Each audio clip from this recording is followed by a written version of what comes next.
The flip cart is nothing new, but you haven't seen anything like this. This little flip cart has three main features. The first and most obvious one is that it doesn't take up any more space in my shop. It slides right underneath my miter station using the same footprint. Sure, I could have used that space for drawers, but who needs 20 to 30 drawers on their miter station? The second feature is that by keeping the tools face down, I essentially have one more workbench to place tools or projects when my actual workbench is full of stuff. Lastly, I made these awesome outfeed rollers that fit nicely on top of the cart. Magnets on the roller and the platform help align the rollers in the same spot every time. And if I don't need it, it fits nicely in one of the drawers.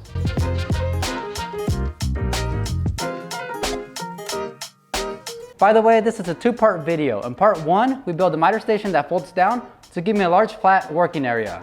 So make sure you check out that video after this one. To get this build started, I cut my 3/4 inch plywood down with my track saw. A circular saw with a straight edge would work as well. Note that I'm cutting them slightly oversized at this point. Once I have my plywood cut to more manageable sizes, I then use my table saw to cut them down to the finished size that I needed. I will have plans available that go over all the measurements and tools needed to complete this down below in the description.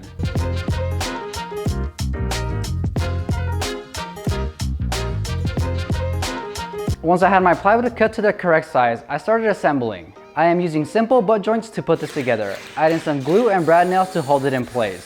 I can then come back, pre-drill and screw it together to make the connection stronger.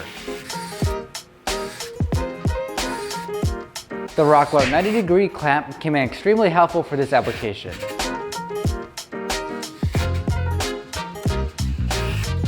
Once I had the bottom and the sides done, I moved to adding the inner shelves.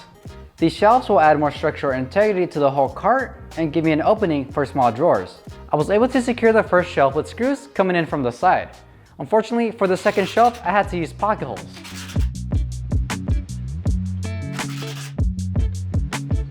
To make this thing mobile, I'll be adding 3-inch casters, but to give the screws more holding power, I added another layer of plywood right where the casters would go.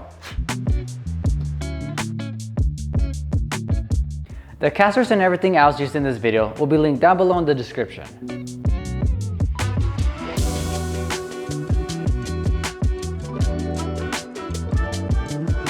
Now, it was at this point that I noticed that the center of my cart had quite a bit of flex to it. So to fix this, I just added one more caster to the center of the cart and that fixed the problem. With the body of the cart all done, I focused my attention to the two rotating platforms. I cut down some more 3/4 inch plywood to the size that I needed for my top and bottoms using the table saw.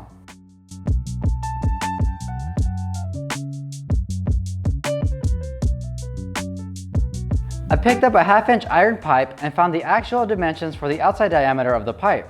I used that measurement to set up my table saw to cut down some plywood strips to the exact size. With the strips cut, I glue and nailed them in place, finding the center and using the pipe as a spacer.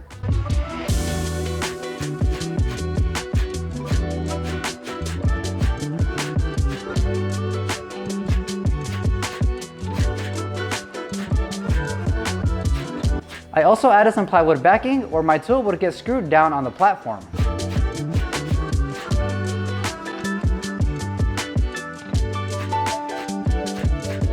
I then finished it by gluing and screwing the top and bottom together.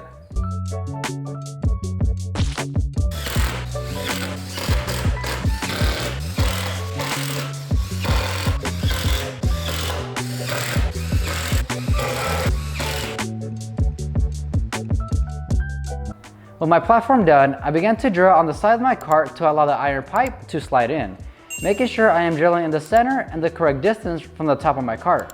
Again, the exact location will be detailed in the plans. Before adding my platform to the cart, I cut down some temporary washers out of MDF. These will go in between the rotating platform and the inside of the cart. I will have the proper washers linked down below in the description and in the plans. Having a second pair of hands is recommended when trying to add the platforms to the cart. I was able to do the first one by myself, but I did need some help getting the second one on there. It was a very tight fit. That's what she said!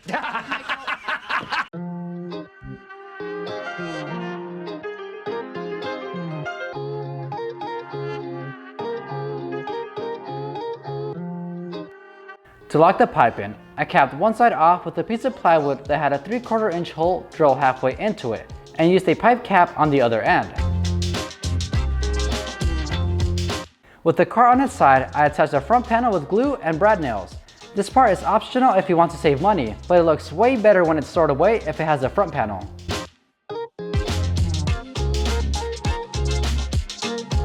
Unfortunately, this did not fit inside my miter station opening. I had to go back and cut about an inch off the pipe and cap off both ends with a piece of plywood. To keep my rotating platforms from rotating, I made sure they were parallel to the top and held them in place with a few clamps. I then drilled into the side of my cart, going all the way into the sides of my rotating platform. It is very important that both holes are exactly the same distance from the edge of the plywood. If they're off, the holes won't line up when you rotate the platform and you won't be able to lock it in place. This is lit. With that secure, I was able to plop my oscillating sander on the cart and secure it down with 3.5-inch screws.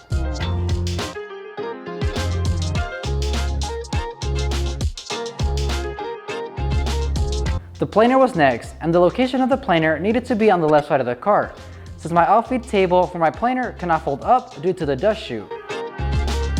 Now that my cart is pretty much done, I can get started on the 2 drawers that will go on the bottom. I started cutting down a 1/2-inch plywood I had left over from my miter station build over at the table saw. I then used a miter saw to cut them to the correct length.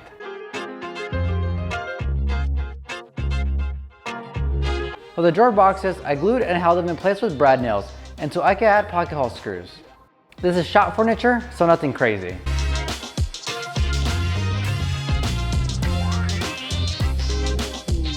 This is lit.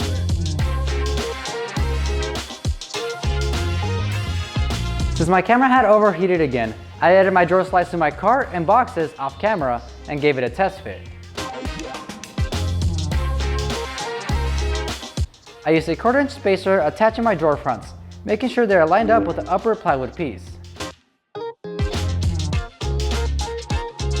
To make the alignment of the cart easier when storing it away, I added some rails. Not exactly sure what to call these, but they help center the cart when storing it away.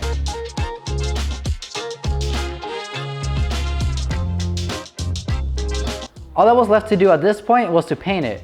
I only painted the fronts since the rest won't be seen unless the cart is pulled out.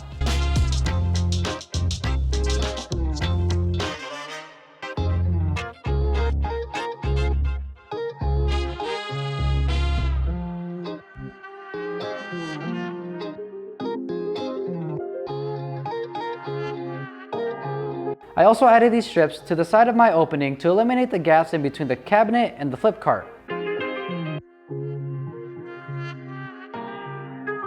Once the paint had dried, I was able to install my drawer pulls on the lower drawers and 2 up top so I have somewhere to hold when moving the cart around. After using the cart a few times, I noticed that the back corners have no support and move a little bit. It doesn't really affect anything, I just wanted to add a bit of support using these plywood pieces to stiffen it up a bit. Also, the doors like to open when I move the cart around, so I'm gonna have to add some latches to keep them secured.